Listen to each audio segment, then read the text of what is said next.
the thing I wanted to mention, I got about 9 things I wanted to mention straight off the bat. But the first one is most people, believe it or not, will be living this post Facebook Live.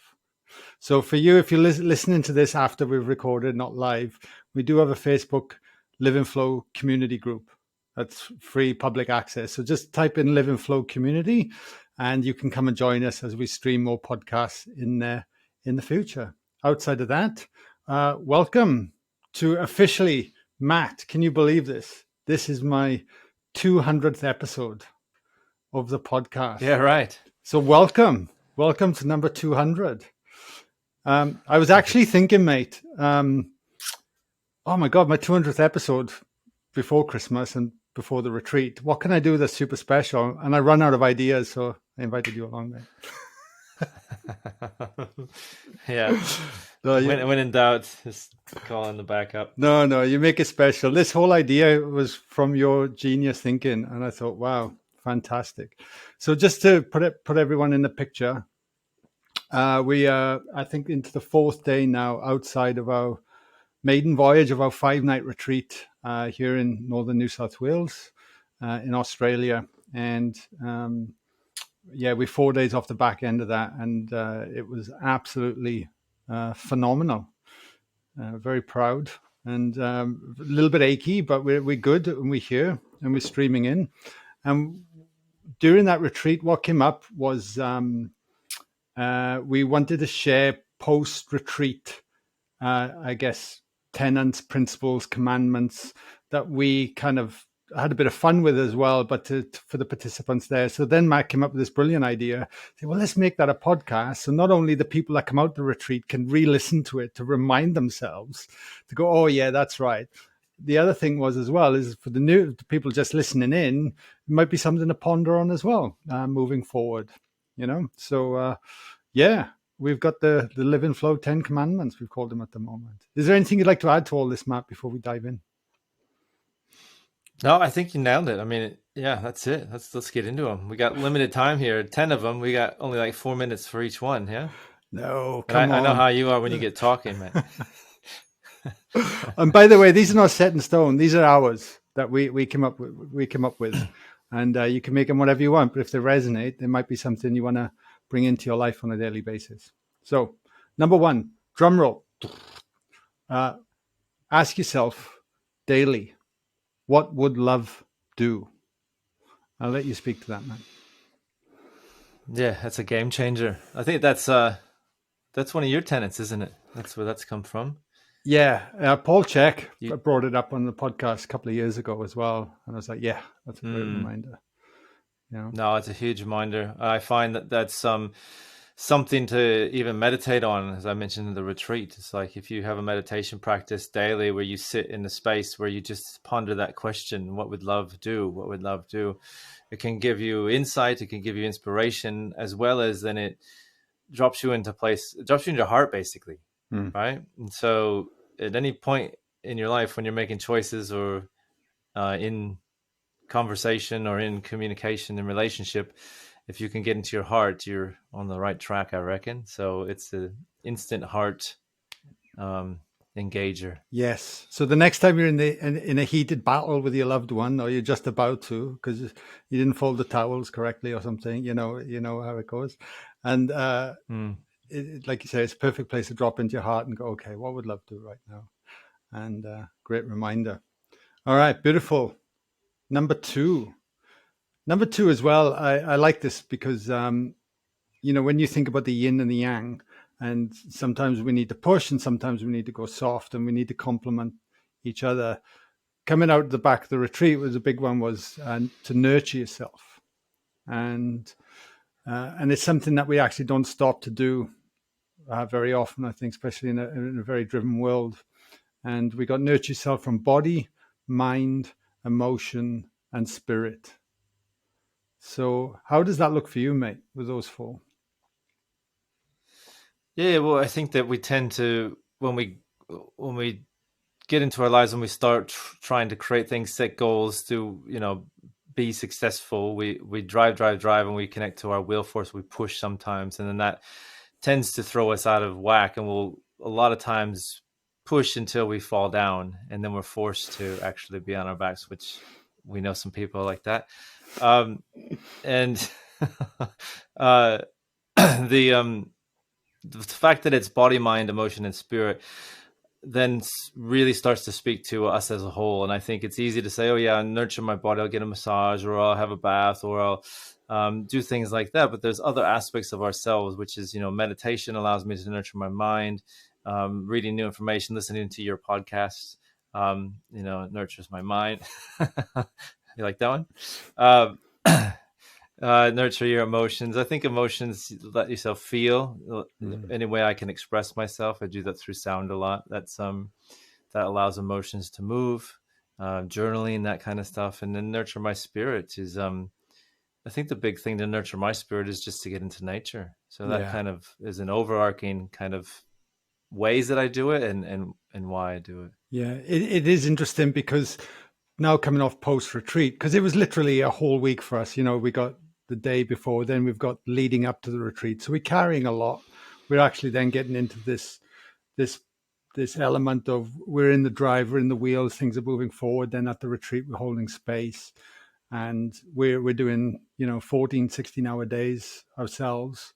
Along with that, and we're coming in and out, so it's a big week. Even though I love it, I get high off it. Like it's just like there's this moment, but then when you come out the back end, only a few years ago, I would have still probably been doing the driving a bit more. And one thing we've made sure we do this time is really nurture the body, the mind, the emotions, and the spirit coming out the back end as well, right?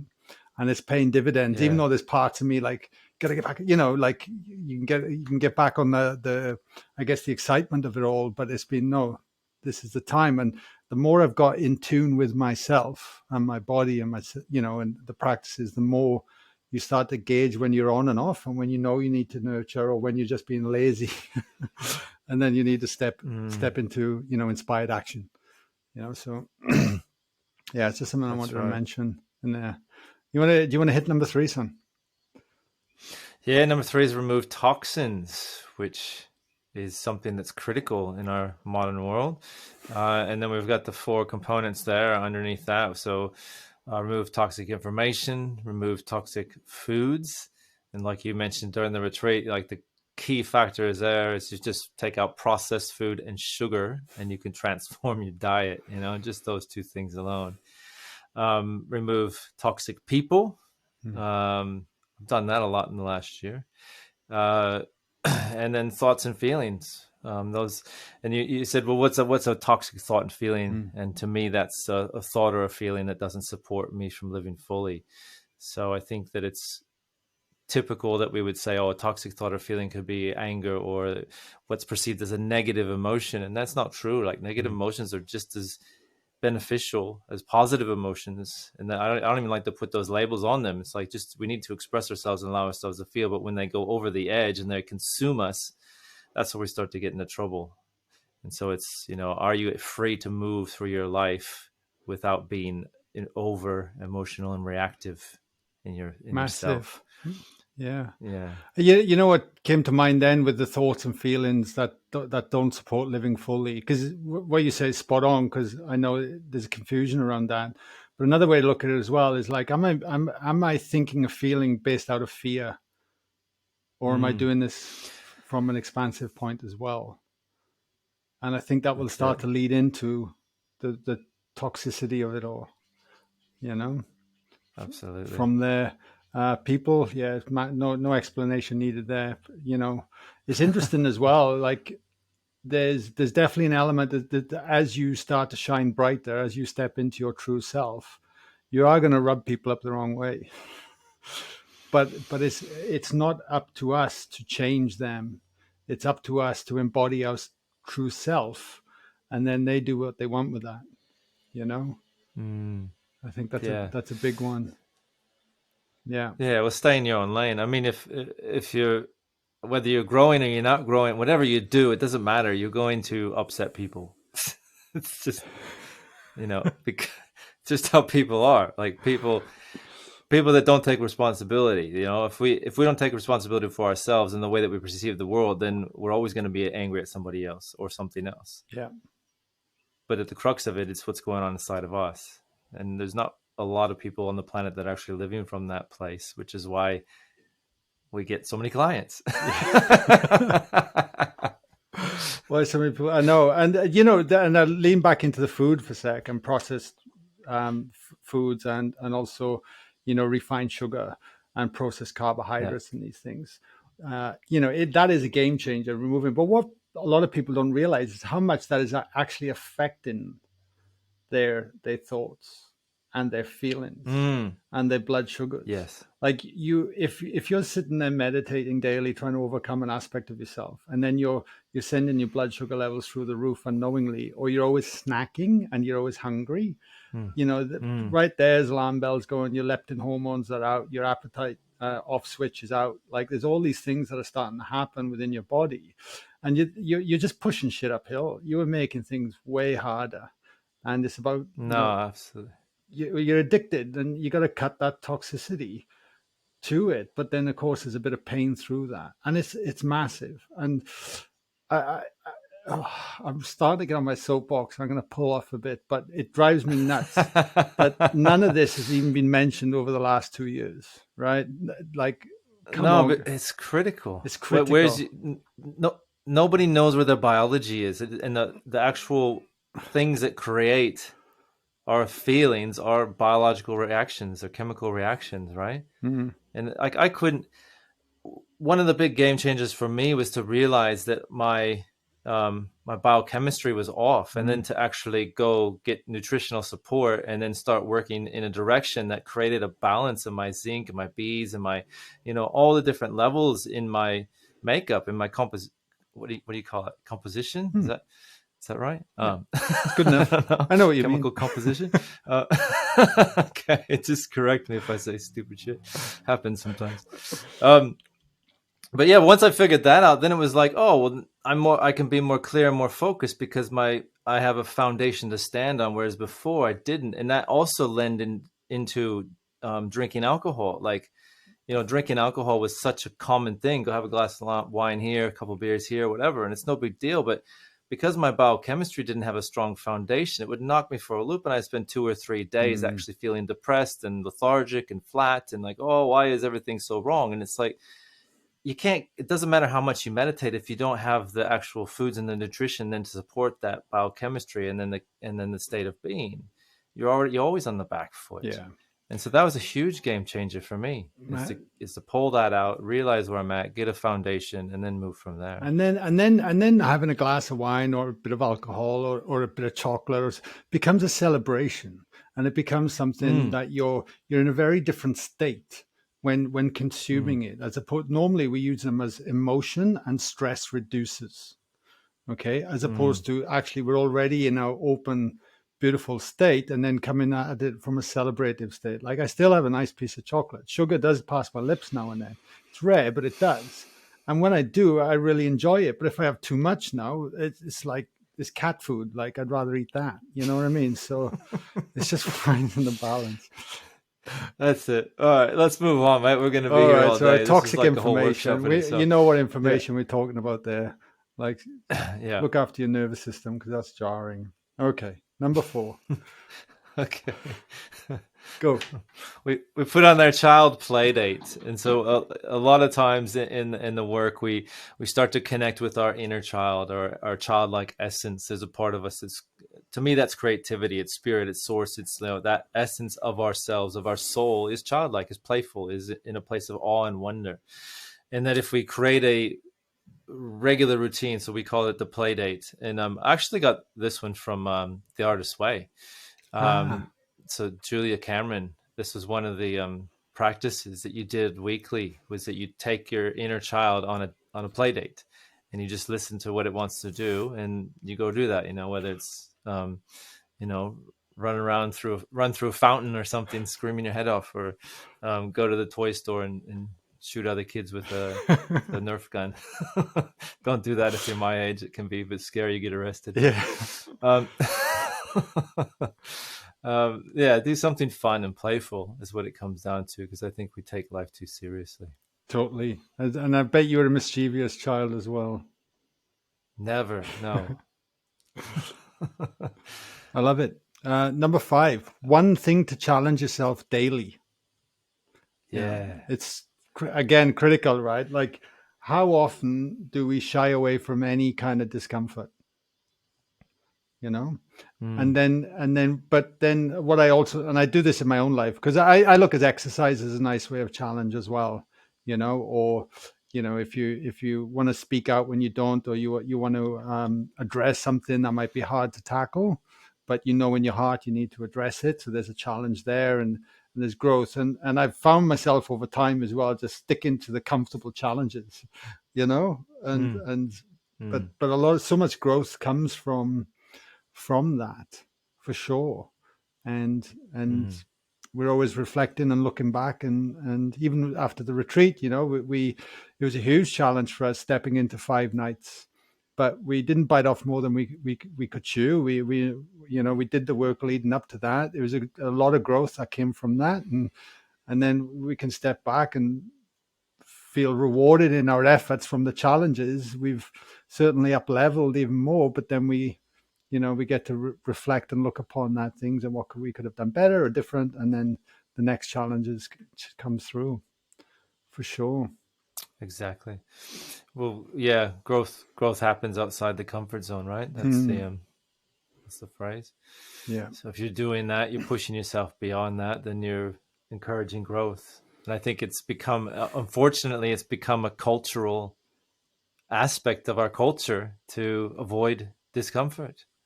Like that's a cultural thing, and it's something that's nurtured and marketed, and how comfortable can we be? And what weird fandangled gadget can we get to ensure more comfort and more security, because we're so uncomfortable and insecure in ourselves, yeah, and we wonder why we can get thrown and manipulated so quickly as a society. yeah. It's yeah, it's quite an interesting disease. It's a big one. That's why Yeah. that's So why I ice bath every week. It's yeah. uncomfortable, I can tell you. Yeah, yeah, five, absolutely. 5 years of doing it doesn't get comfortable. But you build that resilience You then, build the and it's resilience. like It's humbling. then you Mm, yeah, you meet other situations that are uncomfortable a lot more easily. with ease and grace. Mm. Ease and grace. Yeah. That's right. All right. You go for it. Number All 6. right. All right, we're making a good run We're here. doing well. Hmm. Random acts of kindness daily. That's pretty self-explanatory. Yeah. Um, t- to me, an act of kindness is a backdoor way into gratitude. When I feel so crap or so down about something that I just can't find my way out, doing something for someone else then takes me out of the equation. So all that big dark cloud that I might be hiding under just goes to the side, and I circumnavigate that to find something good for someone else, and then that actually pulls me out from underneath it. Um, yeah, so it's a powerful thing to do. Selfless, but selfish at the same time, because you're going to benefit. Yeah. A lot more.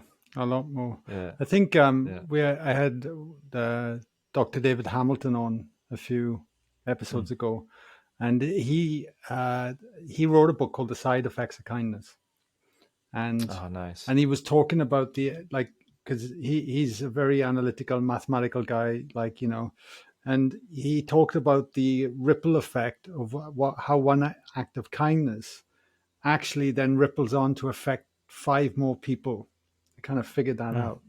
So you're not only one person, it's actually then rippling on, making them feel a certain way. It's passing through 5 people. So you think, wow, if we all had a moment of being selfless for a moment, you know, and did that. Yep. Yeah, yeah, for Mm. sure. Simple. Yep. Okay, number 7. Number 7 is the old gratitude list. Yeah, Definitely a very critical component to well-being. Yeah. And it can be challenging sometimes, right? If you're sitting in your own shit and things are tough to actually feel into gratitude. And Yeah. Well, that's the key. What you just said there, feel into mm, gratitude. I think some people try this practice of writing a gratitude list, and then this doesn't work because it just becomes a routine. Just write mm, it down, not actually feel into it. So that's critical. yeah, Feel into the gratitude. yeah. I remember when I was on my own transition, trying to find my path. The gratitude was way at the forefront, and I did grapple with it for a while. But when the penny started to land, and I was willing to accept the circumstances I was in, then I was starting to change my internal state, because there's always a lag time before the outside world catches up with the shifts on the inside. So it shifts inside and then it resonates Mm, out, and our world starts to change around us. And when I fully started to understand that and get that and really lean into the gratitude practice, which still comes to me with this day, it only takes a moment to put your hand on your heart, feel into your heart, breathe into your heart, and start mm, to envisage and see the faces, the things or the circumstances in your life that you can find gratitude for. It's all around us. We just need to bring our awareness and attention to it and to allow it to feel. And over time, we then condition the body. Arlene's in. Hey, we've even got the 7 day to meditation, right? Which is all about leaning in. Free mm, one. You can go on our website right now if you haven't got it, and start to practice that daily. You know, leaning in, feel. Very mm. good. Very good. Okay, number 8. No brainer. No brainer. Daily meditation. Mm-hmm.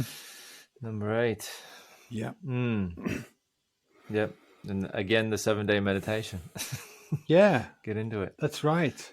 And Yeah. and we always say, like, because I always make that joke with my mate saying, well, people that meditate can still be dickheads and stuff like that. That journalist interviewing me once. But Mm, the thing that really resonates when you consider meditation is that if you have the ability to sit in your own stuff and start to have an objective view of what's going on within the body and start to notice your frustrations or whatever's bubbling up for you or feeling into it, that's how we start to overcome it and become familiar with thyself. And then from that place, we're then able to start to carry that out into our daily life more. So we can start to, mm, because as we go into our daily life, then obviously there's a lot more curveballs, there's a lot more challenges. It can be challenging, but if we start to have these reference points from having a daily practice, we can then embody that with our eyes open in the real world. And I think that's where a lot of this work starts to fall down. If it, well, we can lump our interpretation of it differently. It's okay. I've done my meditation practice. You know, it's like off to the gym. It's, oh yeah, I've done my workout. I'm gonna go and eat a hamburger from Macca's now. It's just like it mm, doesn't lend to each other.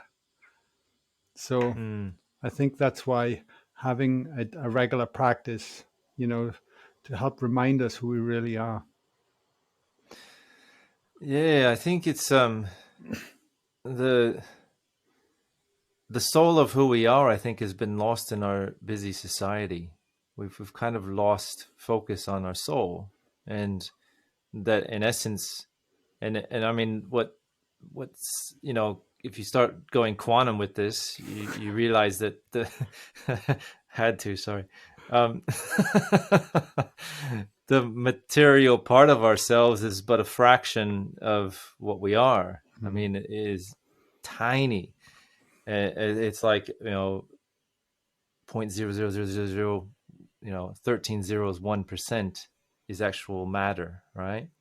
So 99.139% is space, all right? But we adhere through the five senses to that very small point percentage of ourselves as an identity. And then we do all these tasks and take all these actions and make all these choices based from that fractional component of who we are. And so then we lean into this. Oh, somebody told me to meditate. I need to do this just because it's mm, supposed to be good for me. kind of mentality, but we don't actually pause enough to build a relationship to that vastness of what we are. And that if we do, and when we do, which is what we've experienced and what we're teaching through the work, is that there's an access to this vastness of consciousness, of potential, of possibility that is wanting to inform us and inspire us and live through us as an extraordinary experience if we let it. And when I come from that and experience again and again and again the profound effects of pausing, I mean, even just 10 minutes, like I never just do 10 minutes. Well, there are times when the kids jump on me, but a good meditation is like 20 to 30 minutes. And then, if a solid one is more like an hour, but you can get benefit from 5 minutes of just sitting and acknowledging that source. And I find if I do that, racing, take a pause, 5 minutes, boom, connect the source, allow it to feed through me, and just ponder what would love do, for example, the first tenet. My whole day is in flow, is ease, is like, synchronistic things happen, doors open, people come into my life, car parks open, coffees fly to me. It's like, whoa, all kinds of juicy, amazing things happen because I took that moment to connect to that larger potential of who I am. And that's all it takes. And that over time, then that becomes the reality, not this 5 sense, three-dimensional limitation that we sit in and perplex upon and find conflict and challenge with day after day after day. It doesn't have to be the way that we are perpetuating it. I don't know. I just wish that the world would find the soul again and realize that there's so much more. I mean, we leaned into this in the 5-day, didn't we? Massively, yeah. That expanse of spirit that's been kicking our butts to move forward with this work. It's coming through loud and clear. Well, that's one hell of an explanation right there. And but no, I'm glad you said it, because I was, I get carried away as well if we get going. And the one thing I just want to address to that, which will lead into number 9, is that though, if you haven't had that reference point before, or it's been, well, we all did as little, human little beings coming out, True. We're there. But if it's been so long, we've forgotten our way home, how to reconnect to that, hence why we call it reconnected, then of course it's going to feel very challenging to recreate that connection and that relationship. But once you have a glimpse, once you have even the finest finite of like bits of light shining through that connection come, then your whole world starts to change. And you start, all of a sudden, you start to lean into optimism and opportunity, and it ignites the inspiration and the gratitude and all the kindness and all the things that we're leaning in, because there's like this slither over here, like, oh shit, I've just had a glimpse of that. Actually, I was starting to look back on the old self, and it's like, you know what? I actually want more of this new stuff. And then, of course, you continue the labor of love, don't you? You continue the practice, and you build that relationship, right? And then it's a game changer. And I really feel like that's what's going on in the world right now. It's like, if we continue to push up against the old, we're always going to get the resistance back. So it's almost like we need to just let it go and step into the new world, step into how we want to see things. Like, it's almost like we need new systems, we need new ways of doing it. But the only way that's going to happen is if we start to embody that and become that, and then lean over there. So it's like, hey, we're doing this over here. The old ways, it's worked, it's got us this far, but maybe we need a different approach now. And I think it's a grassroots up, personally, why we passionately believe in what we are doing so much to support this, Yep, absolutely. And then as we're changing that, as we keep showing up in that new way of being, in that new world that we're wanting to create, we need to be held accountable, which moves us into number 9, doesn't it? Yeah. Yeah. So that support team, which, I mean, it's the main reason that I work with you. I don't know why else I'd work with you. That you just keep me keep me on point. Knock him into alignment, mate. Where's that gong hammer? That's Let me it. sort him out. Where's Matt gone? Well, he's off with the fairies again. Get him back in line. Yeah. Yeah. No, it's so good. Yeah, look, accountability is critical. Like when I look back, reflect upon my life, there's been times in my life where I felt frustrated, stuck, and coming up against myself. And then, even though the work we do is helping everyone come to their own conclusion, their own answers, and their own wisdom that's ever eternally there, right? We often though need a perspective or somebody to knock us into a line or like be held accountable because we know we're going to slip back into the old ways. And along with that, I've always needed a roadmap. Somebody else has taken the path before me, especially through different life decisions I've made, different businesses. I've had different mentors to be at this point now, and they've all been invaluable on my journey to allow me to there. But we get so caught up in materialism, we get so seduced by what we think we need to make us happy. The last person we invest in is ourselves. We don't invest in our mental, emotional, physical, or spiritual well-being quite often because we're always striving to how we are perceived to have lived. But when we start to turn that back in ourselves and we have accountability, then it's a game changer and a community of support, right? Yeah. So I don't know when this podcast is going live, but we do have we got retreats coming up this year that'll help you account. If you want to dive in, there'll be no hiding in them, in lovingly, of course. And we also do have a 4-week program coming up where we'll be holding coaching calls in there as well in February, and then later in the year, different things. But hey, if you're listening to this, you're probably on our newsletter anyway. But it's something to consider moving forward if you really want to create true change. Which Absolutely. then leads into, do you want to add anything to that? I just kind of No, I think you got it, mate. Yeah. It's, yeah. Number 10. Go for 10. My favorite. It is. If it's not a hell yes, it's a no. And the reason why it's my favorite is because I didn't know how to say no for a long time. In some respects, I was always worried about upsetting people. I was quite, I don't know, is it empathetic? Like, you know, and I still have to work with that sometimes. But I found if it doesn't resonate on all levels now, especially, as we grow, we're getting out there more. The podcast is out there more. Matt can't walk down Mullumbimby High Street now without getting stopped, and compared to Chris Hemsworth, it's all happening, right?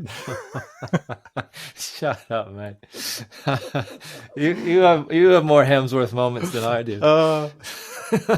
But the point the point being is I lost my train of thought. Yeah, you started thinking about Thor, mate. You didn't know where to go. He's often floating around up here. I'll have to pull him up. So he said, mate, yeah. But the point being is, if it doesn't resonate with you, and we're always giving, and we're not coming back to nurturing the aspects of ourselves first, how can we expect to turn up and present the best version of ourselves to everyone in our lives? And I think that's where we really fall stuck. And we don't actually give ourselves the time to do it. But by giving ourselves the time to do it, even though it might feel like really hard because I don't have the time and all the rest of it, but as we cultivate that practice, we can then start to step into our power and then start to show up. So when things come through to me, I look at it, if I get a slight flutter or my heart sinks a little bit, or it's just not, it's like, no, sorry, so I can preserve myself. So then when it's a yes, you're getting the whole of me, we're in whatever that might be, from the smallest decision to the big ones. And I think it becomes very very simple and to make decisions, you know, kind of much in alignment. But it takes time. It does. You wanna add anything to that? You're pretty good at saying no, mate. Am I? I thought it was a bit like you. I guess you are. You do get bowled over by certain chefs and things at times. Yeah. But no, it's a great one. You brought that up. I think I find that I tend to do things just when I'm like, oh, it's kind of good, but I don't know, and I'll just do it anyway, kind of thing. And then I just spin my energy out, and I I'm not focused, and it's I'm doing a lot of busy work, and where I could just do one thing as a hell yes and get the same benefits as doing the 10 things that were just like kind of, Yeah. So and the thing to be mindful of as well for everyone listening as well is that then we create space, and it's by creating space we allow new opportunity in. But if we are closing down that space all the time and filling it up just to keep ourselves busy and pleasing everyone else and doing the things, then how do we then create from that place? We don't. We get pushed along. We get pushed along by our problems and things, and every day flies by, every week, every month, even years. And the next thing we blink and another 5 years are gone. Like, it's like, is that what we want? I don't. Life is very precious. It's a gift, and we need to remind ourselves that, because we're very good at forgetting. Yeah, and I think this also leans into something else that just come to mind was, if we do things that aren't a hell yes, and we do things because if we think, oh, we don't want to upset people, or we feel guilty, or this or that, then we create a resentment within ourselves, and then that resentment just eats away at us, and it's like then that just throws us down even further, and it's like, well, who are we? What we desire is of the utmost importance, because in essence it's our desires that are divine coming through. You know what I mean? It's like you're never going to be here again. I'm never going to be here again. We are a unique version of consciousness that has emerged for a specific reason, because it's meant to be here. It's divinely manifest, each individual being and life force that's here right now, and that by denying that authentic choice and that desire, we're actually denying source. We're actually denying God, in essence, and it's like we're discrediting that, and that then we feel unfulfilled and not on purpose, because we're not listening to the impulses and the inspiration that is guiding us to actually make the choices that we are denying based on a faulty perception, a faulty choice. And it's like, well, no, feel our authentic self and realize that that's a divine impulse, and move from there. And then you're honoring source, you're honoring consciousness. And then you start to be on purpose, because your purpose is to do that which inspires you, because no one else can do that but you. So it's a big one. It's a big one. That's a hell yes, right there. Hell yes. Yeah. Wow. And number 11, you came up with this one, I think. So we did 10, but we had a bonus one for everyone. Yeah, you can't 10. We just had to end on 11. Lucky 11, right? Yeah. So it's lighten the fuck up. Om, right? And somebody, Josh on the retreat, added the om to it. This is like my mantra, I reckon, is just lighten up. We take everything so seriously. And I think if you're not having fun, you're just you just miss it. You miss life. You miss the juice. The the essence of why we're here is not to be serious and all up our own butts and create conflict and challenge. It's about having a smile on your face as you step towards that grave. you know, 'cause at the end of the day, we're all going to die. So you can't take it too seriously. Totally. Uh, I mean, look at this. lighten up. What I love about what we all do at the retreat is that we know when the work has to be done, we do the work, and you know, with there's there's sacred aspects to this, but at the same time, we know when to have fun, and we have a lot of fun too, and we're laughing a lot, and bringing that sense of kid-like joy back into things. It's a game changer. It really is. Absolutely. You don't have to be serious all the time. Amazing. We didn't do too bad. So there's our 10+1 Live and Flow post-retreat commandments. So everyone listening, I hope you got something out of that today. And please let us know. Tag us on Instagram, share in the Facebook group if you come on over there. And hopefully we get to meet you in person. If you haven't experienced our work yet, we're in Sydney next week. We're going to be in Wollongong, Canberra, mid-February. We got a 3-night retreat in March. We are trying to get to Victoria. We're going to see how the land lies for Melbourne, maybe end of March, something like that. So we're kind of seeing. So if you want to come back to liveinflow.co, and then you can subscribe to our newsletter there, and that will keep you up to date on all our actions. And of course, we do a pay by donation every month live as well, don't we?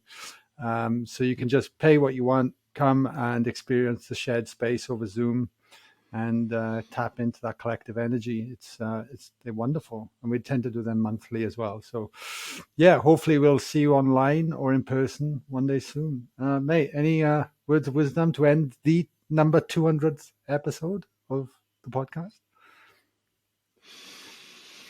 No, you put me on the spot, mate. I got nothing. I'm all tapped out. I have to get my shield is a bit low. I got to get my Thor shield back up. You've spoken very elegantly and wise today, mate. I'm like, wow, we got to get him in that retreat space more often. It's good stuff. Thanks, mate. You too. Thanks. Thank you, everyone. Much love, and we'll catch you soon. I should be back with a regular podcast each week now. I've got some epic guests lined up. And no doubt Mr. Matt Omo will be dropping in time to time. All right. Thanks, everyone. Thanks, legend. See you, mate. Thanks.